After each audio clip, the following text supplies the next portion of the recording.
Vadodara police કમિશનરની જનસંપર્ક પહેલ.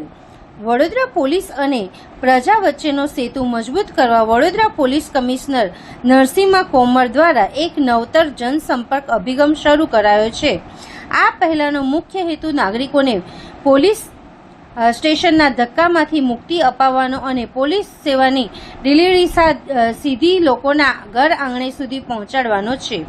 Police વડાએ જણાવ્યું કે શહેરમાં કાર્યરત 25 પોલીસ સ્ટેશનોમાં અગાઉ રજૂઆત કે ફરિયાદ કરી ચૂકેલા આશરે 12 જેટલા ફરિયાદીઓનો પોલીસ દ્વારા એડવાન્સમાં જાણ કરીને રૂબરૂ સંપર્ક કરવામાં આવ્યો હતો. આ સીધા સંવાદ દરમિયાન મોટાભાગના નાગરિકોએ પોલીસની કામગીરી પ્રત્યે સંતોષ વ્યક્ત કર્યો હતો. આ બેઠકો દરમિયાન વિઝા ફ્રોડ અને ઓનલાઈન સાયબર ક્રાઇમ જેવા ગંભીર કિસ્સાઓ પણ સામે આવ્યા હતા. આ બાબતે ગંભીરતાથી લઈને ભોગ બનનારા નાગરિકોની રજૂઆતો અંગે સંબંધિત પીઆઈ અને ડીસીપી કક્ષાના અધિકારીઓને સ્થળ પર જ જરૂરી સૂચનાઓ આપી ત્વરિત કાયદાકીય પગલાં લેવાની ખાતરી આપવામાં આવી છે. વડોદરા પોલીસના આ પ્રજાભિમુખ કાર્યથી સિસ્ટમ પર જનતાનો વિશ્વાસ વધુ દ્રઢ બનશે. શહેરમાં 25 પોલીસ સ્ટેશનો કાર્યરત છે અને આ પોલીસ સ્ટેશનો સુરક્ષા સંબંધિત સેવા પૂરા પાડવા માટેના આપણે કહીએ કટિંગ એજ લેવલ સર્વિસ ડિલિવરી પોઈન્ટ્સ છે. કેટલાક નાગરિકો જે બનાવમાં ભોગ બનનાર છે એવા ફરિયાદ નોંધવા માટે, કેટલાક નાગરિકો સહાયક તરીકે અને અન્ય કેટલાક પ્રકારના પોલીસ સંબંધિત સેવાઓ મેળવવા માટે પોલીસ સ્ટેશનના મુલાકાતે આવતા હોય છે.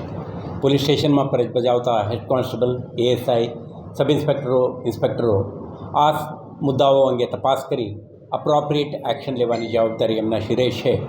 પરંતુ કેટલાક વખતે આપણે ધ્યાન ઉપર આવે છે કે ફરિયાદીઓ વારંવાર પોલીસ સ્ટેશન આવે તો પણ એમના રજૂઆત સાંભળવામાં ના આવે. તે પછી ડીસીપી, સીપી ઓફિસ સુધી આવીને રજૂઆત કરવાની નોબત પણ આવતી હોય છે. આપણે આ વખતે એક નવા અભિગમથી આ કાર્યક્રમનું આયોજન કરી છે. જનસંપર્ક કરવા માટે આપણે પોતે નીકળીએ અને થોડુંક એડવાન્સમાં એમને જાણકારી પણ પૂરું પાડીએ જેથી કરીને ફરિયાદીઓ આપણે આવીને રજૂઆત કરી શકે. તમે જોયું કે આપણે 12 જેટલા ફરિયાદીઓને આપણે જે અગાઉ ફરિયાદ આપીને ગયા હતા એમના ફરિયાદ અનુસંધાને કાર્યવાહી થઈ છે. આપણે પ્રયાસ કરી પોલીસ કાર્યવાહીથી આ લોકો સંતુષ્ટ છે કે નહીં. આપણે જાણવા મળ્યું કે ફરિયાદીઓ મોટાભાગે સંતુષ્ટ હતા, સેટિસ્ફાઈડ હતા અને પોલીસના કામકાજને એપ્રિશિએટ કરીને ગયા. અન્ય કેટલાક ફરિયાદીઓ પણ ત્યાં આવેલા જેમના કોઈ વિઝા ફ્રોડ સંબંધે કે અન્ય ઓનલાઈન ફ્રોડ સંબંધ ફરિયાદો લઈને આવ્યા હતા. એમને પણ એક જ જગ્યાએ ઇન્સ્પેક્ટર, ડીસીપી અને કમિશનર કક્ષાના અધિકારીઓ સાથે ઇન્ટરેક્ટ કરવાની, રજૂઆત કરવાની અને એમના સમસ્યા અંગે અપ્રોપ્રિએટ એક્શન લેવામાં આવે તે અંગે આગ્રહ કરવાની એક તક મળી છે.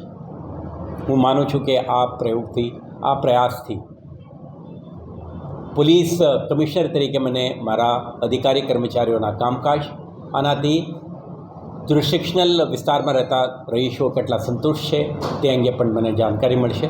અને સાથે સાથ જે કંઈ ફરિયાદીઓ પોલીસ સમક્ષ આવીને રજૂઆત કરવા માંગે તો ફર્સ્ટ હેન્ડ ઓપોર્ચ્યુનિટી એમને આવીને અરજી પણ હેન્ડઓવર કરે અને સાથે સાથે કન્ટેન્ટ અંગે રજૂઆત પણ કરે એવા એક ઓપોર્ચ્યુનિટી પણ આપણે ક્રિએટ કરી. તો આવતા દિવસોમાં આ પ્રકારના એક્ટિવિટી આપણા જુદા જુદા વિસ્તારોમાં કરીશું જેથી કરીને પોલીસ સંબંધિત સેવાઓ લોકોના ઘરાંગણે લઈ જવાની આપણા જે પ્રયાસ છે આમાં સફળતા મળે અને પોલીસ સાથે સાથે કમ્યુનિટી વચ્ચેના જે દૂર છે, અંતર છે આ ઓછું થાય અને પાર્ટનરશિપથી આપણે કામ કરીશું તો આવતા દિવસોમાં વધુ તાકાતથી, સંકલનથી અને બહેતર સેવા પૂરી પાડવાના જે આપણા લક્ષ્ય છે આમાં સફળતા મળશે. વડોદરામાં વસ્તી ગણતરી 2027નો પ્રારંભ. કમિશનરની નાગરિકોને સ્વગણતરી કરવા અપીલ. સંપૂર્ણ પ્રક્રિયા થશે ડિજિટલ.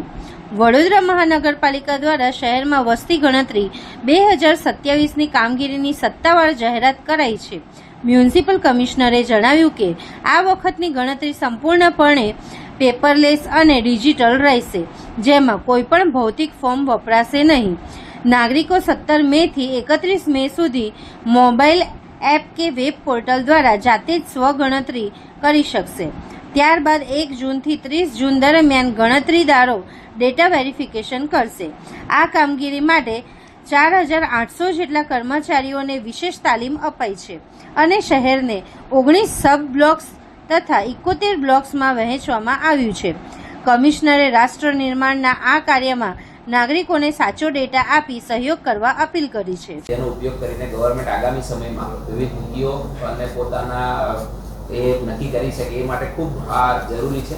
ખાસ કરીને ગુજરાત સિવાયના બીજા રાજ્યોમાં ઓલરેડી આપણે ઇલેક્શનને લીધે 1 મહિનો લેટ છે. બાકીના રાજ્યોમાં એકચ્યુઅલ જનગણના શરૂ થઈ ગઈ છે. આપણે હવે શરૂ થવાની છે અને ગઈકાલથી આપણે સ્વગણતરી પોતે ગણતરીદાર પોતાના ઘરે આવે પહેલાં નાગરિક પોતાની જાતે પોતાની ગણના કઈ રીતે કરી શકે એ બાબતની પણ તૈયારી છે. ખાસ કરીને આપણે આવતીકાલથી જે મહાનુભાવો છે એમની પણ સ્વગણતરી કરવાના, એમના માટે એમને પ્રોત્સાહન આપવાના છે ને એમને ત્યાં માર્ગદર્શન આપીને આપણે જવાના છે. એ સંદર્ભમાં આજે આપ બધાને અહીંયા નિમંત્રિત કર્યા છે. હું માનનીય કમિશનર સાહેબને વિનંતી કરીશ કે આ સંદર્ભમાં જે હાલની પરિસ્થિતિ છે એ બાબતે આપ સર્વેને વાકેફ કરે. અમે જે પ્રક્રિયા છે એ ગુજરાતીમાં પણ જે ભરવાનું થાય એ બધું ફોર્મની પણ અમે ડિટેલ સાથે બધાને શેર કરીશું. સોશિયલ મીડિયા મારફતે પણ શેર કરીશું, તમામ મીડિયાના મિત્રો મારફતે પણ શેર કરીશું. તમામ વોર્ડ ઓફિસમાંથી પણ અમે માહિતી આપીશું, તમામ ઝોનલ કચેરીમાંથી પણ માહિતી આપીશું અને અહીંયા વડોદરા મહાનગરપાલિકાના સેન્ટ્રલ ઝોનમાંથી પણ માનનીય ડેપ્યુટી કમિશનર શ્રી રાજપૂતને નોડલ બનાવ્યા છે. તો he will be giving you all this data. અમે ક્ષેત્રીય કામગીરી માટે 1 જૂન ટુ 30 જૂન દરમિયાન આ એન્યુમરેશનનું અને સેલ્ફ ડેટા એપ્લિકેશનનું કામગીરી શરૂ કરી દેવાના છે. એટલે ગણતરીદાર અને સુપરવાઇઝરનું સહકાર આપવા માટે અમે તમામ વડોદરા નાગરજનોને અમે વિનંતી કરીએ છીએ. આપણા મીડિયાના મિત્રોને મારફતે આ તમામને માહિતી પણ અમે પહોંચાડવા માંગીએ છીએ. વિગતવાર ડેટા શીટ્સ અને વિગતવાર માહિતી પણ તમામ મીડિયા મિત્રોને આભાર અને આપને વંદન કરીએ છીએ કે આજે વડોદરાની વસ્તી ગણતરીની જે ભારતના વસ્તી ગણતરી 2027ની જે કામગીરીમાં ગઈકાલથી જ અમે વડોદરા મહાનગરપાલિકાની ટીમ અને વડોદરા શહેરના આખા ટીમ જોડી ગયા છે. આમાં આ કામ માટે લગભગ તબક્કાવાર ટ્રેનિંગ પણ આપવામાં આવ્યું છે. એટલે લગભગ 3 ટ્રેનિંગ્સ પણ આપવામાં આવી છે. અલગ અલગ બેચેસમાં પણ ટ્રેનિંગ આપવામાં આવી છે. લગભગ 4800 લોકોની નિમણૂક પત્ર પણ આપવામાં આવ્યું છે. એમાં શિક્ષકો છે, આપણા તાલીમ અધિકારીઓ છે, વોર્ડ લેવલમાં કામગીરી છે. એટલે વડોદરા શહેરને 19 સબ બ્લોક્સમાં પણ ટૂંકમાં ડિવાઈડ કર્યું છે અને 71 બ્લોક્સમાં પણ ડિવાઈડ કરીને કામગીરી ગઈકાલથી શરૂ થઈ ગઈ છે. એટલે 2 ફેઝનું 2 ઇમ્પોર્ટન્ટ ડેટ્સ છે કે 1 જૂનથી 30 જૂન સુધી જે સમયગાળો છે આપને ડેટા સેટ્સ ભરવાની સમયગાળા છે અને 17th મે ટુ 31st મે છે એમાં સ્વગણતરીમાં આપણે સેલ્ફ ડેટા રજિસ્ટ્રેશન અને વેલિડેશનનો સમય છે. તમામ વડોદરામાં રહેતા નાગરિકોને વિનંતી છે કે આપના સેલ્ફ ડેટા વેલિડેશન અને સેલ્ફ એન્યુમરેશન અને સેલ્ફ ડેટા એન્ટ્રીમાં ખૂબ ખૂબ સહયોગ આપજો. તમામ લોકો આ વેબ બેઝ એપ્લિકેશન છે, મોબાઈલ બેઝ એપ્લિકેશન છે, ઓનલાઈન એપ્લિકેશન છે. એટલે ફિઝિકલ ફોર્મ્સ જે તે વખતે બુકલેટ ફોર્મમાં આવ્યું હતું એવા નથી. એટલે બધા ઓનલાઈન છે. તમામને વિનંતી છે કે આપનું પોતપોતાનો ડેટા પ્રોપર રીતે ડિક્લેર કરજો અને જે સેન્સસનું કામ છે એ નેશનલ લેવલમાં થઈ રહ્યા છે. એટલે આપના જે ઓરિજિનલ સાચા ડેટા આપ આપશો તો એ અમારા તમામ સેન્સસ ક્રાઇટેરિયામાં પણ આવી જાય. આના આધારે ઘણું બધું રિપોર્ટ્સ અને ટેબલ્સ ટેબ્લેટ્સ બનાવવાના છે. તમામ વડોદરાવાસીઓને અમે હાથ જોડીને વિનંતી કરીએ છીએ કે આપને આ જે ટીમ કામગીરીમાં આવશે અને આપણા જોડે સંપર્ક કરશે તો મહેરબાની કરીને એમને સહયોગ આપજો. અને આવનારા દિવસોમાં આ રાષ્ટ્ર નિર્માણનું એક કામ છે સેન્સસ ડેટા. એટલે આપણે તમામને સહયોગ આપવા માટે વિનંતી કરીએ છીએ. એક બહુ ઇમ્પોર્ટન્ટ ફેઝ અત્યારે ચાલુ કરવામાં આવી રહ્યા છે. આપ જાણો છો કે આ વખતે થોડું અલગ વિકસિત રીતે આપણે કરવાના છે. 2011માં જે થયેલું એ ફિઝિકલ એન્યુમરેશન ફોર્મ દ્વારા કરવામાં આવી હતી. આ વખતે કમ્પ્લીટલી ડિજિટલ ફોર્મેટમાં ભારત સરકાર દ્વારા કરવામાં આવી રહ્યા છે. એના આધારે અમે લગભગ 2 મહિના પહેલાં સેન્સસ ઓપરેશન્સ અને સેન્સસ કમિશનર દ્વારા પણ અમને આખા રાજ્યભરમાં તાલીમ આપવામાં આવ્યો હતો. આના પછી એક નોડલ ઓફિસર સિટી માટે અને ડિસ્ટ્રિક્ટ માટે પણ નોડલ તરીકે બનાવવામાં આવ્યું છે. હાલ વડોદરા શહેર માટે મ્યુનિસિપલ કમિશનરે નોડલ બનાવવામાં આવી છે અને મારા તરફથી ટીમ તરીકે ડેપ્યુટી કમિશનર રાજપૂત સાહેબ અને એમની સેન્સસની ટીમ ફરજ બજાવશે. આપને સંભળાય છે? તો એને ધ્યાને લેતા અત્યારે વડોદરા શહેરમાં વડોદરા મહાનગરપાલિકા ટીમ દ્વારા જે સેન્સસની પ્રક્રિયા માટે સેલ્ફ એન્યુમરેશનની જે સિસ્ટમ છે ત્યારે ઓનલાઈન છે અને એપ બેઝ પણ છે એ શરૂ કરી દેવા માટે નક્કી કર્યું છે. એના 3 ફેઝમાં ટ્રેનિંગ પણ આપવામાં આવ્યું છે જે રાજ્ય સરકાર તરફથી અને રાજ્ય કક્ષામાં સેન્સસ કમિશનર અને રજિસ્ટ્રાર ઓફ સેન્સસ તરફથી તમામ કમિશનર્સ અને કલેક્ટર્સનું ટ્રેનિંગ થઈ ગયું છે. વડોદરા શહેર માટે મહાનગરપાલિકાની ટીમ કરશે અને ડિસ્ટ્રિક્ટમાં ડિસ્ટ્રિક્ટ કલેક્ટરશ્રી કરશે.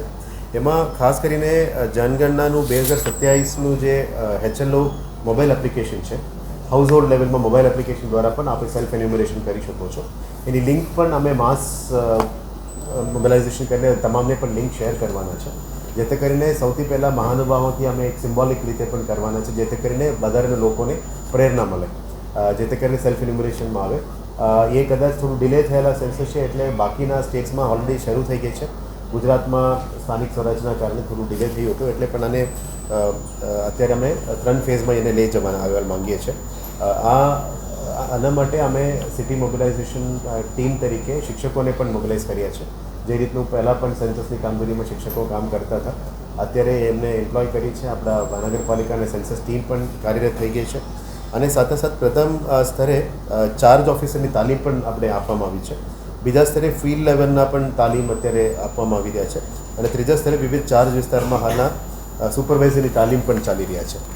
Two be very precise on the data, આમાં નાગરિકો se.census.gov.in, હું રિપીટ કરું છું, se.census.gov.in, આ 3 લેંગ્વેજમાં અમે માહિતી પણ આપીશું.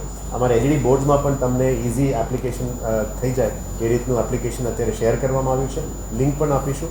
અને તમામને વિનંતી છે કે કારણ કે તમારું સેલ્ફ ડિક્લેરેશન અને સેલ્ફ એન્યુમરેશન છે, એટલે સાચા ડેટા મહેરબાની કરીને આપજો, જેથી કરીને ડબલ ડેટા ના થાય, ડુપ્લિકેશન ના થાય, અને એક સેલ્ફ ડિસિપ્લિનથી પણ અમે ડેટા આપી શકાય. હાલની તબક્કામાં 2011માં જોવો છો કે ડેટા નિયમ પ્રિન્ટેડ ફોર્મમાં અમે આપવામાં આવી હતી જે તે વખતે. આ વખતે મોબાઈલ એપ્લિકેશન દ્વારા ડેટા લેવનાર છે, અને આપણે ટીમ ઓફિસર્સ શિક્ષકો પણ ઘરે ઘરે હાઉસ ટુ હાઉસ પણ અત્યારે આવીને કામગીરી કરવાના છે. સો 1 જૂન ટુ 30 જૂનની સમયગાળા છે, જેમાં આ ડેટા લેવામાં આવશે. એટલે 1 મહિનાનું ઓલમોસ્ટ ટ્રેનિંગ પછી આ સમય છે. સ્વગણતરીનું કામ છે 17 મેથી 31 મે. સો સ્ટાર્ટિંગ ફ્રોમ યસ્ટરડે, ગઈકાલથી શરૂ થઈ ગઈ છે, અને 31 મે સુધી સ્વગણતરી ચાલશે. એટલે ચાર્જ ઓફિસની સંખ્યા has be increase from 13 to 19, એટલે 19 વોર્ડ્સ છે, એટલે 19 વોર્ડ્સમાં આ કામગીરી શરૂ કરશે.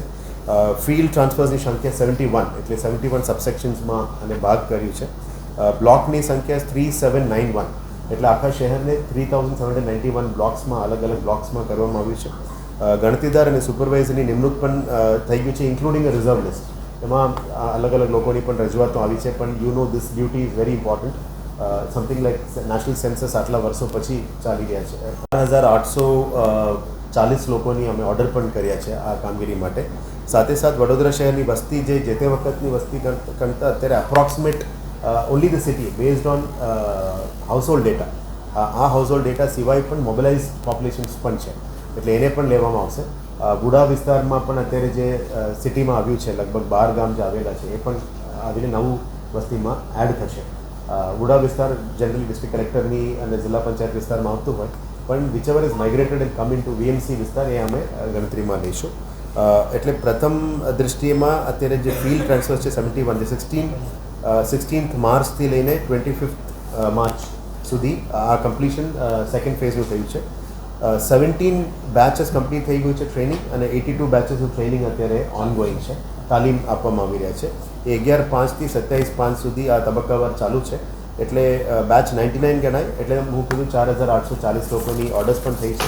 અમારું એક જ વિનંતી છે, વડોદરાના મીડિયા મિત્રો મારફતે તમામ વડોદરાવાસીઓને વિનંતી કરીએ છીએ કે આપ જાતે સાથ સહકાર આપો, આપની ડેટા સેટ્સ પ્રોપર એમાં ફોર્મમાં ભરી લેજો, અને ઓનલાઈન છે એટલે તમારા પાસે કદાચ વેરિફિકેશન માટે પણ આવે તો ખૂબ મહેરબાની કરીને સહકાર આપવા વિનંતી છે. અને કોઈ પણ ડાઉટ્સ અને ક્વેરીઝ હોય, ડૂઝ એન્ડ ડોન્ટ્સ અને ક્વેરીઝનું પણ તમામ વિગતો સાથે અમે Q&A પણ અત્યારે આપવાના છે. આ પ્રેસ મીટ પછી અમે LED બોર્ડ્સમાં પણ આપીશું, સોશિયલ મીડિયામાં પણ શેર કરીશું, મીડિયા ગ્રુપ્સમાં પણ શેર કરીશું, અને એક પ્રેસ રિલીઝ તરીકે પણ આના તમામ ડિટેલ સાથે અમે ઇસ્યુ કરવાના છે. So thank you very much for your coordination and support. આપ પહેલાંથી જે રીતનું વડોદરાના મિત્રો અને મીડિયા મિત્રો અમને સપોર્ટ આપી રહ્યા છે, આ માહિતી તમામ ચેકના માણસ સુધી, છેવાડાના માણસ સુધી જાય, જેથી કરીને આમાં એક એક્ટિવ પાર્ટિસિપેશન રહે. કારણ કે આના પછીનું will be after 10 to 12 years. જે વસ્તીમાં તમારું નામ થવું હોય, એડ કરવું હોય, કંઈ બાકી હોય, એમાં ઘણું બધું છે, ઓક્યુપેશનથી લઈને, પ્રેક્ટિસીસથી લઈને, ઘરનું શું છે, ઇકોનોમિક કેટેગરીઝ અને ક્રાઇટેરિયાઝ પણ આવી ગયા છે. એટલે તમામ ડિટેલ્સ આપને આપવામાં આવશે. Within 2 days we will give it through media અને પ્રેસ રિલીઝ મારફતે પણ તમામને ઇસ્યુ કરીશું.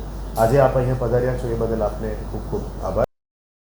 પરિવર્તન સ્કૂલ ફોર સ્પેશિયલી એબલ્ડ શાળાના 30 મનોદિવ્યાંગ બાળકોએ 3 કલાકમાં મિક્સ મીડિયામાં 8x4 ફૂટનું પેઇન્ટિંગ બનાવીને વર્લ્ડ બુક ઓફ રેકોર્ડ લંડનમાં સ્થાન પ્રાપ્ત કર્યું. પૃથ્વી ઉપરના દેવોની સેવા કરવાની ભાવના સાથે વર્ષ 2010માં ખાસ મનોદિવ્યાંગ બાળકો માટે શરૂ થયેલા આસ્થા ફાઉન્ડેશન સંચાલિત પરિવર્તન સ્કૂલ ફોર સ્પેશિયલી એબલ્ડ શાળાના બાળકોએ 3 કલાકમાં મિક્સ મીડિયામાં 8x4 ફૂટનું પેઇન્ટિંગ બનાવીને વર્લ્ડ બુક ઓફ રેકોર્ડ લંડનમાં સ્થાન પ્રાપ્ત કરીને તેમની અનોખી પ્રતિભાનું પ્રદર્શન કર્યું છે. મનોદિવ્યાંગ બાળકોની સેવા ગોવર્ધન પર્વતની પૂજા સમાન છે તે સંદેશ આપતા પેઇન્ટિંગમાં ભગવાન શ્રી કૃષ્ણ ગોવર્ધન પર્વત ઉપાડીને ઊભા હોય તેવું દર્શાવ્યું છે. જે વિશે માહિતી આપતા પરિવર્તન સ્કૂલ ફોર સ્પેશિયલી એબલ્ડ શાળાના પ્રમુખ રેણુકાબેન પંચાલ અને ઉપપ્રમુખ ફાલ્ગુનીબેન રાઠવાએ જણાવ્યું હતું કે છેલ્લા 16 વર્ષથી કાર્યરત શાળામાં હાલ 130થી વધારે મનોદિવ્યાંગ બાળકો શારીરિક અને માનસિક વિકાસ માટે કાર્યરત કરવામાં આવી રહ્યું છે.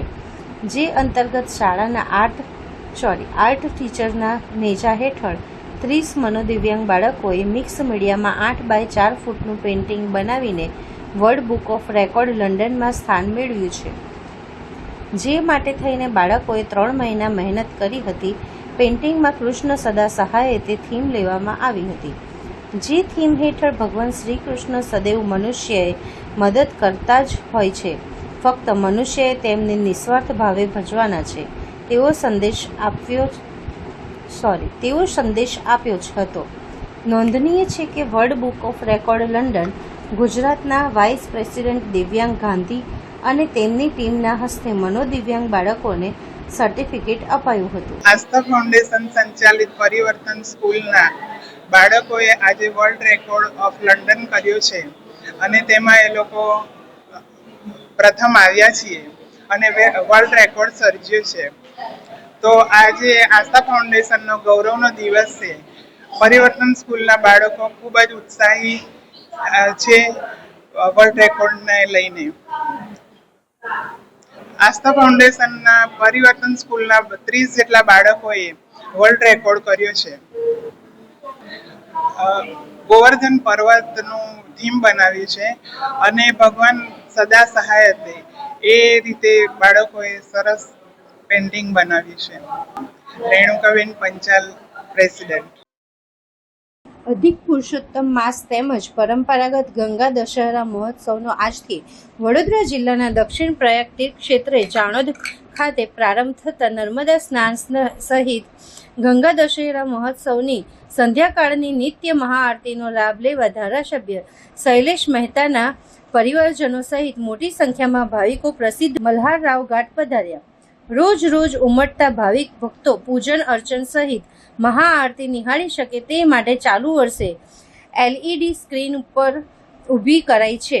અધિક પુરુષોત્તમ માસ હિન્દુ ધર્મનો અત્યંત પવિત્ર મહિનો કહેવાયો છે. આજથી અધિક માસના પ્રારંભ સાથે જ અધિક જેઠ સુદ એકમ તારીખ 17 મેથી અધિક જેઠ સુદ દસમ તારીખ 25 મે સુધી ચાલનારા ગંગા દશેરાનો વડોદરા જિલ્લાના દક્ષિણ પ્રયાગ તીર્થ ક્ષેત્ર ચાણોદના નર્મદા કિનારે પ્રારંભ થયો છે. ત્યારે રોજબરોજ હજારો ભાવિકો ઐતિહાસિક મલ્હારરાવ ઘાટના કિનારે પધારશે. સાંજે 6 કલાકે મહાઆરતી સહિત ભૂદેવો દ્વારા થતા પવિત્ર પૂજન અર્ચન સાથે સ્નાનનો લાભ લઈ અધિક જેઠ માસનું બેવડું પુણ્યનું ભાથું બાંધી ભાવિકો કૃતાર્થ થશે. આજે ગંગા દશેરા મહોત્સવના પ્રથમ દિને ધારાસભ્ય શૈલેષ મહેતાના પરિવારમાંથી તેમના પત્ની અને બ્રહ્મ જાગૃતિ મંચના પ્રમુખ મીનાબેન મહેતા, પુત્ર ધ્રુમિલ મહેતા, ચાણોદ જિલ્લા પંચાયત બેઠકના સભ્ય લતાબેન રાકેશભાઈ અંબાલિયા, ધુવાવી જિલ્લા પંચાયત બેઠકના સભ્ય ભાવેશભાઈ પટેલ સહિતના મહાનુભાવો પ્રસિદ્ધ મલ્હારરાવ ઘાટ ખાતે પૂજન અર્ચન અને મહાઆરતીમાં જોડાયા હતા. મહોત્સવનો પ્રથમ દિન અને રવિવારની રજા હોય આ મહોત્સવનો પુણ્ય લાભ લેવા મોટી સંખ્યામાં શ્રદ્ધાળુઓ નર્મદા કાંઠે ઉમટ્યા હતા.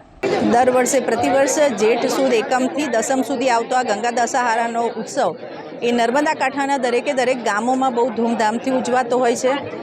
માં ગંગાનો નર્મદામાં પ્રવાહ આ વર્ષમાં 10 દિવસ આવતો હોય છે એવી એક માન્યતા અને એ સત્ય છે. અને એના કારણે જે ગંગાના દર્શન કરવા ના જઈ શકે એ લોકો બધા જ અહીંયા આવી અને માં ગંગાના પણ દર્શન કરે છે. ગંગામાં સ્નાનથી એક પવિત્ર આપણે બનીએ છીએ અને નર્મદાના તો દર્શન માત્રથી પવિત્ર બનાય છે. આ ચાણોદ એટલે તીર્થભૂમિ કહેવાય છે અને એમાં છેલ્લા 65 વર્ષથી પ્રતિ સંધ્યાકાળે કોઈ પણ પરિસ્થિતિ હોય, વરસાદ હોય, શિયાળો હોય, ઉનાળો હોય, પણ એ નિરંતર સંધ્યા આરતીનું આયોજન અહીંના બ્રાહ્મણોના દ્વારા થાય છે અને એનો સાક્ષી દરેક લોકો બને છે, એના દર્શનાર્થે લોકો આવે છે. આ 10 દિવસ ચાણોદ દક્ષિણ તીર્થમાં ઉત્સવ મનાય છે અને લાખોની સંખ્યામાં લોકો શ્રદ્ધાળુઓ અહીંયા આવીને દર્શન અને સ્નાન કરી અને પોતાની જાતને પવિત્ર બનાવે છે. એમાંય આ વર્ષે સવિશેષ આજથી શરૂ થતો અધિક માસ છે અને અધિક માસ અને ગંગા દશહરાનો આ સંગમ એ દરેક શ્રદ્ધાળુઓને સવિશેષ ખૂબ સરસ લાભ અપાવશે, ફાયદાકારક નીવડે. અને શૈલેષભાઈ આજે આઉટ ઓફ વડોદરા હોવાથી અત્યારે અહીં હાજર નથી રહી શક્યા, પણ એમના જગ્યાએ અમે લોકોએ આજે આરતી અને પૂજાનો લાભ લીધો છે અને એમની દર વર્ષની કે દર વખતની જે પ્રાર્થના હોય છે એના પ્રતિનિધિ તરીકે હું કહીશ કે સમગ્ર ડભોઈ વિસ્તારમાં અને નર્મદા કાંઠાના દરેકે ગામોને આ માં નર્મદાની અને ગંગાની કૃપા સદાય વરસતી રહે એમની ઉપર અને બધા જ સુખ, શાંતિ અને સમૃદ્ધિ પામે એવી આપ સર્વેને પ્રાર્થના. વડોદરા શહેરના દાંડિયા બજાર વિસ્તારમાં ભારે હંગામો સર્જાયો. ભાસ્કર વિઠ્ઠલવાડામાં 2 પક્ષો વચ્ચે જોરદાર મારામારી દરમિયાન પથ્થરમારો થવાનો આવ્યો સામે. ઘટનાથી વિસ્તારમાં અફરાતફરીનો માહોલ સર્જાયો. મારામારીમાં કેટલાક લોકો ઈજાગ્રસ્ત થયાની માહિતી. ઈજાગ્રસ્તોને સારવાર માટે SSG હોસ્પિટલ ખસેડાયા. સ્થાનિક લોકોના ટોળા ઘટના સ્થળે ઉમટ્યા. નજીવી બાબતને લઈને વિવાદે ધારણ કર્યું ઉગ્ર સ્વરૂપ. રાવપુરા પોલીસ ઘટના સ્થળે પહોંચી તપાસમાં જોડાઈ. સમગ્ર મામલે પોલીસે વધુ કાર્યવાહી હાથ ધરી. ડભોઈ નગરપાલિકાના નવા પ્રમુખ પદે પુષ્પાબેન સતીશભાઈ રાવળની વરણી. ઉપપ્રમુખ પદે નર મોહમ્મદ મહોડાવાલાની કરાઈ નિમણૂક. ડભોઈ નગરપાલિકામાં કોંગ્રેસનું બોર્ડ પ્રસ્થાપિત થયું. 35 પૈકી 21 બેઠકો સાથે કોંગ્રેસે મેળવી હતી બહુમતી.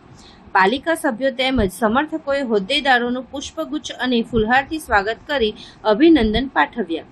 ઉલ્લેખનીય છે કે બોર્ડ બનાવવામાં રાજકીય વિક્ષેપ ન આવે તે માટે ચૂંટાયેલા કેટલાક સભ્યોને ઘણા દિવસોથી કોંગ્રેસ પક્ષે અજ્ઞાત સ્થળે મોકલી દીધા હતા. પ્રમુખ ઉપપ્રમુખની નિમણૂક ટાણે વાઘોડિયાના પૂર્વ ધારાસભ્ય મધુ શ્રીવાસ્તવ રહ્યા ઉપસ્થિત. પોતાને બાહુબલી કહેવડાવતા ડભોઈના ધારાસભ્ય નગરપાલિકાના બોર્ડ રચનામાં બાધારૂપ ન બને તે માટે હું હાજર રહ્યો. મધુ શ્રીવાસ્તવ. આજે ડભોઈમાં નગરપાલિકાનો પ્રમુખની ચૂંટણી દરમિયાન મને આમંત્રિત કરેલા એના પ્રમુખે કે આપ હાજરી આપજો, એટલે હાજરી આપીને શાંતિપૂર્વક મતદાન થયું અને શાંતિપૂર્વક પ્રમુખની ચૂંટણી થઈ. અને હું તો બધા જેટલા ચૂંટાયેલા પ્રતિનિધિઓ છે નગરપાલિકાના એમને બધાને એટલી જ વિનંતી કરું કે ડભોઈનો વિકાસ સારી રીતે કરજો, બધા મળીને કરજો અને જે લોકોને તકલીફ કરતા રહેજો. સાંભળેલું હતું કે આવું કરીશું તેવું કરીશું, એટલા માટે મારે આવવું પડે. એ બધા બાહુબલીની વાતો કરતા હોય ને તો એ બાહુબલીને ગજવામાં મૂકીને ચાલતો આવ્યો છું અને આજે સપોર્ટ કરવા આવ્યો છું કોંગ્રેસને એના માટે કે સારા વિકાસ કરે, સારા કાર્ય કરે. અને કોઈ કીધું કે અમે ઉચકીને લઈ જઈશું ને એ કરીશું, એના માટે અમારે હાજરી આપવી પડી. અને કોને કીધું એટલે તમારા અહીંના ચૂંટાયેલા પ્રતિનિધિ, મારું નામ નહીં કેવું, સમજી જાઓ. જેને મેં હરાયો એને જીતાયો એને કહું છું. જે વ્યક્તિ બહુ ઘોડા પર ફરતો હોય ને, ઘોડા પર લાયક નહીં ભાઈ. હું તો મોઢે કિનારે વ્યક્તિ છું, સવાલ આવતો નથી. આ તો શાંતિપૂર્વક ચૂંટણી પતી ગઈ, બહુ સારું છે.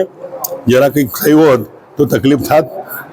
અગાઉ લોકોને બી તકલીફ થઈ જાય, એવી રીતે તકલીફ ના થાય એના માટે અમે શાંતિપૂર્વક ચૂંટણી બતાવી. વિકાસની વાત કરવામાં આવે તો વિકાસ કેવો આમ લાગે છે તમને કે હવે ડભોઈમાં શું જરૂર છે તમને કે વિકાસ તમે કરી શકો કોંગ્રેસના બોર્ડથી? ડભોઈમાં પેલું તો ડ્રેનેજનું કામ કરવા જેવું છે, અને પેલું પાણીનું પ્રેશર આવે પીવાના પાણીનું ને રોડ, આ ત્રણ વસ્તુ જરૂરિયાત વસ્તુ હોય છે, એ કરવા જેવી જે જરૂર છે. અને જ્યાં જ્યાં ગલીઓમાં પથ્થર પેવિંગ નથી ત્યાં પથ્થર પેવિંગ કરે અને સારું કાર્ય કરે એ શુભકામના પાઠવું છું. ઉપલેટા માનવ સેવા ટ્રસ્ટ દ્વારા સર્વરોગ નિદાન કેમ્પનું આયોજન કરવામાં આવેલ.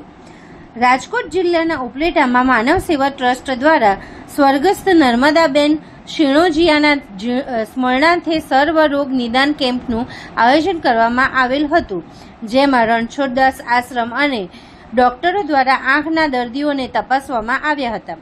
ત્યારબાદ દર્દીઓના ઓપરેશન માટે રાજકોટ મોકલવામાં આવ્યા હતા. આ કેમ્પના આજના ભોજન પ્રસાદ અને કેમ્પના મુખ્ય દાતા તરીકે કેશુબાપા સિણોજિયા પરિવાર દ્વારા આયોજન કરવામાં આવ્યું હતું. તેમજ આવેલ દરેક દર્દીઓને ભોજન પ્રસાદ માનવ સેવા ટ્રસ્ટ અન્ન ક્ષેત્રના રસોડાના દાતાશ્રીના સહયોગથી ભોજન પ્રસાદ વ્યવસ્થા કરવામાં આવેલ હતી. આ કેમ્પમાં માનવ સેવા ટ્રસ્ટ સાથે સંકળાયેલા સભ્ય આ કેમ્પમાં ખાસ ઉપસ્થિત રહ્યા હતા અને આ કેમ્પનું સંચાલન માનવ સેવા ટ્રસ્ટ અન્ન ક્ષેત્રના સંસ્થાપક શ્રી લાલજીભાઈ રાઠોડ, સંજયભાઈ માકડિયા, કેશુબાપા સિણોજિયા, અસ્મિતાબેન મુરાણી, રમેશભાઈ આહુજા, ધામેચા સાહેબ, સીડી પટેલ ખાસ ઉપસ્થિત રહ્યા હતા અને કેમ્પને સફળ બનાવવા જહેમત ઉઠાવી હતી. આ કેમ્પમાં ખાસ કરીને ઉપસ્થિત રહેલા તમામ ડોક્ટરો દ્વારા દર્દીઓને તપાસવામાં આવ્યા હતા, સેવાઓ આપી હતી. માનવ સેવા ટ્રસ્ટ દ્વારા ઉપલેટા શહેરમાં 25 વર્ષથી પણ વધુ સમયથી આવી અનેક પ્રકારની સેવાઓ કરવામાં આવે છે. મારું નામ સંજીલાબેન નયનકુમાર કેશવલાલ સિણોજિયા, શ્રી માનવ સેવા અન્નક્ષેત્ર ઉપલેટા આયોજિત સ્વર્ગવાસી નર્મદાબેન કેશવલાલ સિણોજિયા તરફથી આજે કેમ્પ રાખેલ છે, નિદાન કેમ્પ રાખેલ છે અને ગરીબ માણસોને બધું નિદાન ફ્રી ઓફમાં કરવામાં આવે છે અને ગરીબ માણસોને ભોજન પ્રસાદી પણ ફ્રી ઓફમાં દેવામાં આવે છે. તેના મારા સસરા કેશુભાઈ એમાં સેવા આપે છે અને માનવ સેવા ટ્રસ્ટ બધી સેવા બહુ જ આપે છે, જુદા જુદા ક્ષેત્રમાં, એજ્યુકેશનમાં, પછી પર્યાવરણમાં, વિવિધ કાર્યમાં, બધેમાં ક્ષેત્રમાં સેવા આપે છે. તે બિરદારીય જેવી છે. મારું નામ કેશુભાઈ સિણોજિયા. આજ રોજ માનવ સેવા ટ્રસ્ટ તરફથી મારા સ્વર્ગસ્થ પત્ની નર્મદાબેન કેશુભાઈ સિણોજિયાનો સર્વરોગ નિદાન કેમ્પ રાખેલ હતો અને માનવ સેવા ટ્રસ્ટમાં હું પણ સાથે જોડાયેલો છું અને માનવ સેવામાં આ જાતની અસંખ્ય પ્રવૃત્તિ કરવામાં આવે છે. ભૂખ્યાઓને ભોજન આપવામાં આવે છે, દવાખાનામાં પણ સેવા ટિફિન સેવા પૂરી પાડવામાં આવે છે. એ સિવાય ગરીબ ઝૂંપડપટ્ટીના બાળકોને ભણાવવાનું તથા ગરીબ ગુજરાત દીકરીઓને સિલાઈ મશીન તથા બ્યુટી પાર્લરનું શિક્ષણ આપવામાં આવે છે અને એ સિવાય અસંખ્ય પ્રવૃત્તિ જેવો કે જે ડેડ બોડીનો કોઈ વારસદાર ના હોય એની ડેડ બોડીની પણ માનવ સેવા મારફત વ્યવસ્થા કરવામાં આવે છે અને અસંખ્ય બીજા દર્દીઓને સેવા આપવાનું કામ માનવ સેવા કરે છે. રાષ્ટ્ર નિર્માણના મહત્વપૂર્ણ કાર્યમાં સહભાગી બનવા જિલ્લા કલેક્ટર ડોક્ટર નવનાથ ગુહાણેની નગરજનોને અપીલ. જિલ્લાના તમામ નાગરિકોને રાષ્ટ્ર નિર્માણની અત્યંત મહત્વપૂર્ણ પ્રક્રિયા એવી જનગણના 2027માં સક્રિયપણે જોડાવા માટે જિલ્લા કલેક્ટર ડોક્ટર નવનાથ ગુહાણે દ્વારા અપીલ કરવામાં આવી છે.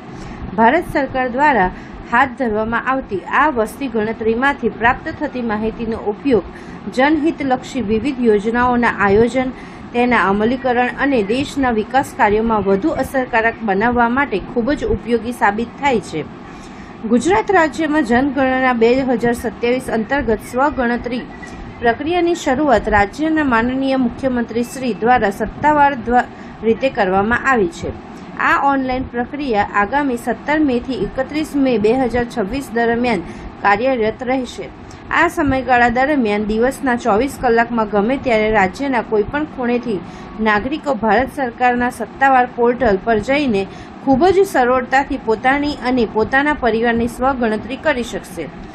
આ ડિજિટલ પ્રક્રિયા અંગે વધુ વિગતો આપતા કલેક્ટરશ્રીએ જણાવ્યું હતું કે નાગરિકો મોબાઈલ અથવા કોમ્પ્યુટરના માધ્યમથી ઘરે બેઠા જ માત્ર થોડી મિનિટોમાં પોતાના વર્તમાન રહેઠાણ અને પરિવારની વિગતો ઓનલાઈન નોંધી શકે છે.